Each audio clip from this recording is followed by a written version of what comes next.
Hi there, and welcome to my personal learning presentation. So, the outline for this presentation, firstly, we're going to address my strengths and weaknesses of my personal and professional development at the start of year two. Secondly, we're going to assess my development through my second year at university, including placement. And finally, we're going to assess my future professional needs. Now, we're going to do this using Gibbs's reflective cycle of 1988 to engage in critical reflection. Now, if we don't engage in critical reflection, literature states that we'll become trapped in our own unexamined judgments and expectations. Now, the effect of this is it will result in poor professional practice. We aren't reflecting on why we do what we do. Now, going into year two, I'd finished year one with 6.21 grades, but I felt like I could have achieved much higher had I put in extra time and effort. Now, year two had started, and I envisioned myself going into a coaching career post-university. I had no idea as to what sector of coaching I would like to go into. I had experience working in participation, talent development, and even the elite level, but I still hadn't come to the conclusion of which avenue I wanted to go down. This led to me not being particularly motivated for university, as I had no real end goal post-university to look forwards to. My strengths at the beginning of year two. Now, although I wasn't necessarily motivated for university, I'd settled in really well and made many new friends in my first year. This allowed me to feel comfortable at university and really get involved in the university lifestyle. Now, during the summer, I'd continued working with Sheffield United as a goalkeeping coach and become more involved within the academy setup, as well as the assessment group I was working for in the year before. This gave me a better understanding of working within both talent development and elite coaching populations, and how best to work with that coaching population. Furthermore, I'd started working at Love Life UK during the summer. Now, this is a coaching company who worked within primary schools across South Yorkshire, delivering after-school clubs and lunchtime clubs to engage more children into participating in sport. Now, the benefits of this is it gave me plenty of experience leading into my second year at university, coaching within a variety of different coaching populations. Now, this benefits me as a coach, as literature states from Bortelli et al. 2010 that more experienced coaches produce more effective coaching compared to inexperienced coaches. So the experience I've got through the summer will put me at an advantage compared to other people in a similar type of position to myself. However, on the other hand, my biggest weakness was that I had no idea what I wanted to do post-university, which, as we alluded to earlier, led to me not having any real motivation for university assignments and no real desire to push myself to get the best possible grades that I knew I could maybe get. Now, literature states that the more motivated someone is, the more likely they are to achieve higher levels of academic performances. So therefore, from my own personal standpoint, I needed something to really motivate myself and look forward to try and get the best possible grades from my time at university. Now, and this is what I realised from year two coming into placement, was that I decided I wanted to go into PE teaching. Now, this decision came from working, coaching within different coaching populations and realising that I actually enjoyed working within a participation setting much more than working in talent development, as I felt there was more emphasis on enjoyment rather than actually being the best you could be. And as Crane and Temple 2015 stated, is that the lack of enjoyment is the main reason for children dropping out of sport. So I felt like that me as a teacher, I could get more children enjoying sport and wanting to remain in sport, and that feel really rewarding for me. And secondly, 28% of children aged 2 to 15 are classed as overweight or obese. So for me as a PE teacher, if I could inspire this population and get them healthy and active, I know that I'm making a real difference to the society that I live in. And hopefully this will, once these children leave school, they will take these good, healthy habits with them into their adult lives. Now we're going to look at my development through year two, including placement. So firstly is reflection one. Now this is pre-placement.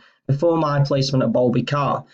Now, as I alluded to, I was very happy with how the second year had progressed. And I think this came from me becoming a lot more organised.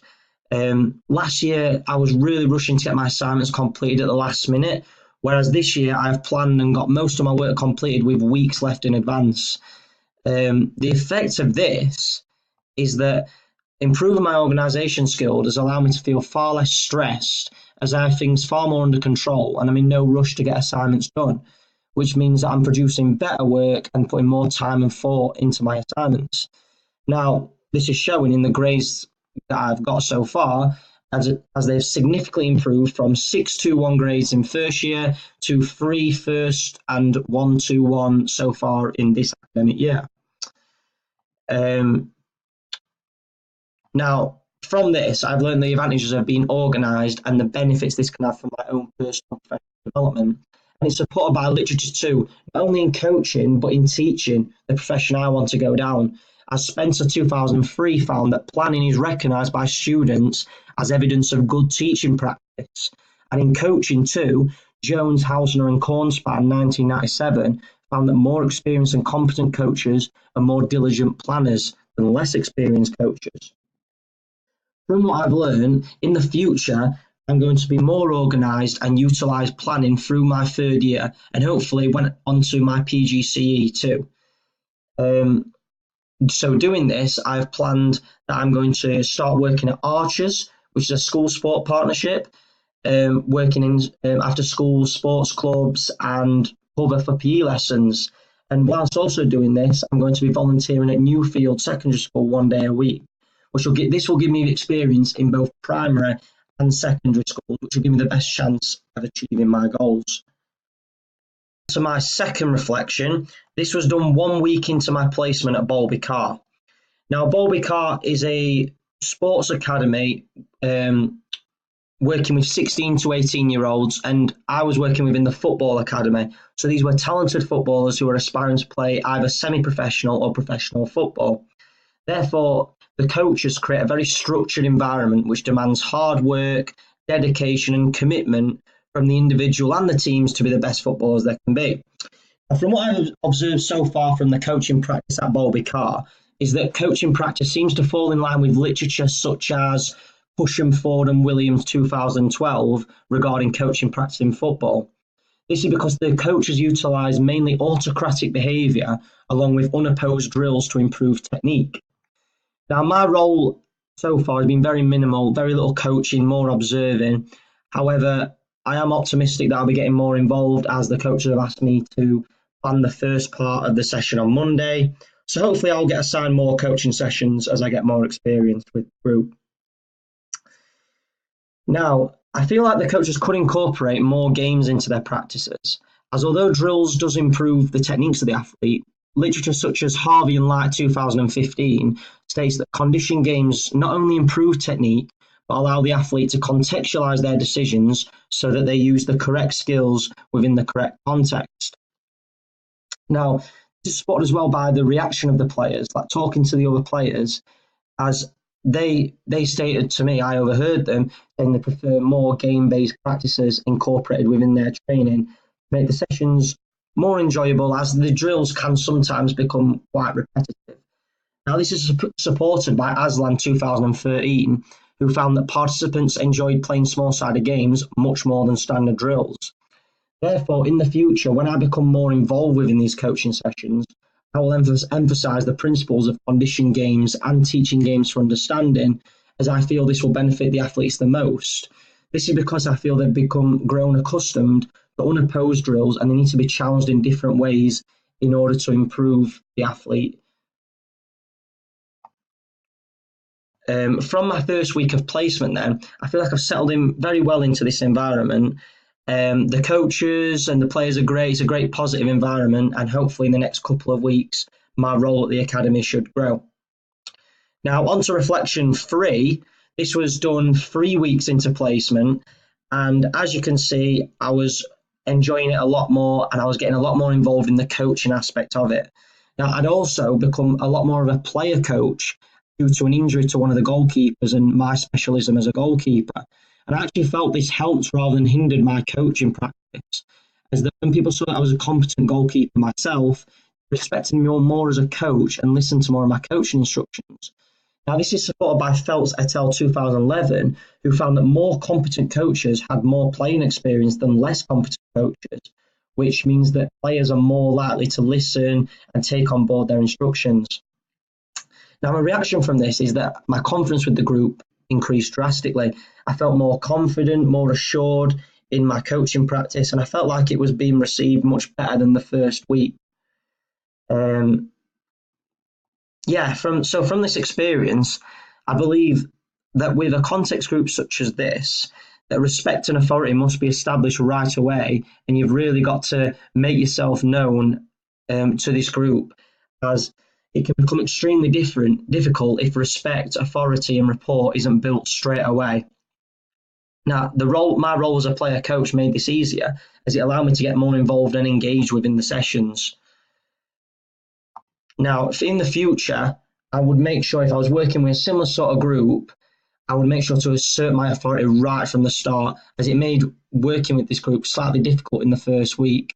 And although I wasn't aided by a lack of involvement, I felt I could have gone a little bit more out of my way to get more involved in the coaching sessions. Now, finally, on to reflection 4. This is post-placement.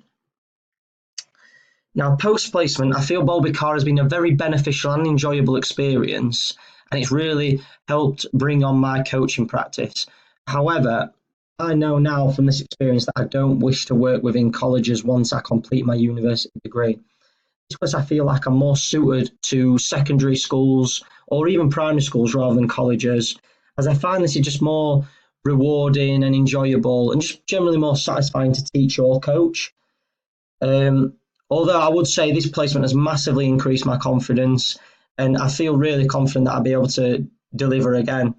Now, a real standout moment for me during this placement was one of my final coaching sessions, where I led a coaching session with the whole group fully on my own and implemented nonlinear pedagogy into a shooting drill.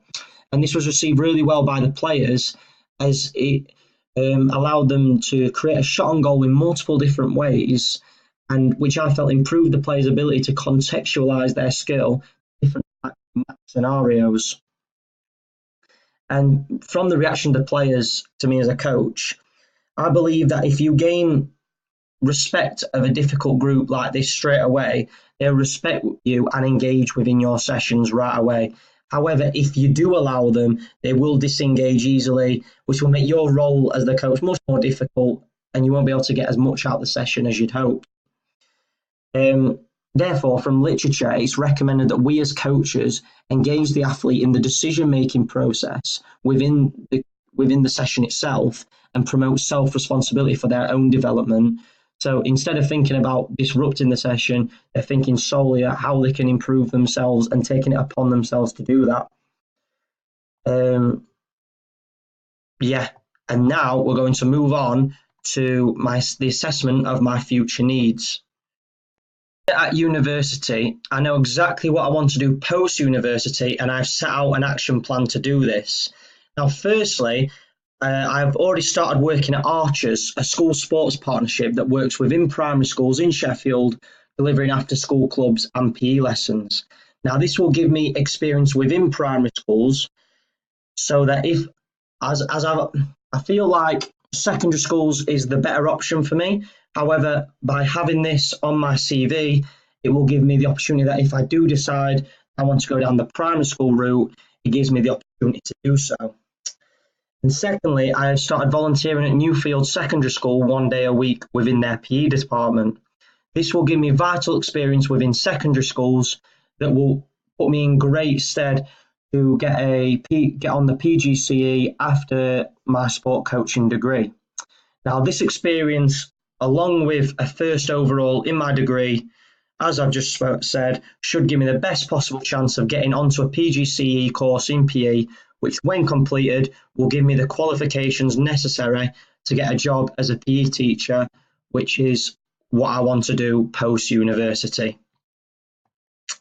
Here are the references, and thank you for listening.